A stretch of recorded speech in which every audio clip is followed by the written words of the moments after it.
గ్రామస్తులారా, మీ అందరికీ క్రిస్మస్ శుభాకాంక్షలు తెలియజేస్తా ఉన్నా. యేసు అనే దేవుడు 2025 క్రితము కన్యా మరియ గర్భమున మానవునిగా ఈ లోకానికి వచ్చి ఒక ఆయన ఇచ్చిన సందేశం, నాలో ప్రేమ ఉంది, నాలో సమాధానం ఉంది, నాలో నెమ్మది ఉంది అని ఆయన ఈ లోకానికి ఒక వెలుగుగా వచ్చారు. నశించిపోతున్న ఈ మానవ జాతిని రక్షించడానికి మానవునిగా పుట్టిన లోక రక్షకుడు యేసయ్య ఒక్కడే.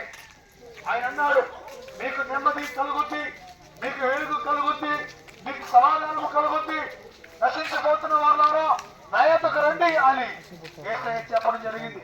కనుక ఈ రోజు మీ అందరికీ శుభములు కలగాలని, మీ కుటుంబంలో ఆనందము, మీలో సంతోషము రావాలని నేను ప్రార్థిస్తూ ఆ యేసయ్య దీవెనలు, ఆ యేసయ్య ఆశీర్వాదములు ఈ క్రిస్మస్ సందర్భముగా మీకు, మీ కుటుంబాలకు రావాలని కోరుకుంటూ మీకు శుభములు తెలియజేస్తా ఉన్నాం.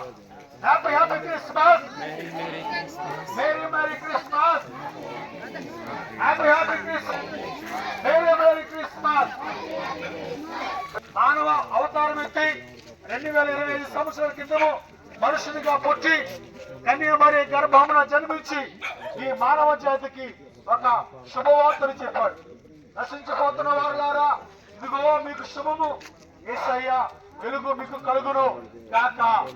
ఆయన ప్రేమ, ఆయన సమాధానము, ఆయన సన్నిధి ఈ లోకానికి ఇచ్చి ఒక మార్గాన్ని చూపించాడు. నశించిపోతున్న దాన్ని వెతికి రక్షించడానికి వచ్చిన మనిషి కుమారుడు ఇదిగో మీకు సమాధానం నెమ్మది ఇస్తాడు, మీకు ఆనందం ఇస్తాడు, మీకు సంతోషం ఇస్తాడు. ఈ క్రిస్మస్ సందర్భముగా ఇదిగో మానవ జాతికి ఒక వెలుగుగా యేసయ్య ఉన్నాడు. ఈ క్రిస్మస్ శుభాకాంక్షలు, శుభములు, వెలుగు, సమాధానము ఆ యేసు ప్రభువారు మీకు, మీ కుటుంబాలకు నిండుగా దయచేయను గాక. ఈ క్రిస్మస్ శుభాకాంక్షలు మీకు, మీ పిల్లలకు ఈ వెలుగులు, ఈ యొక్క వెలుగు నిత్యము ఉండను గాక. Happy happy Christmas, merry merry Christmas.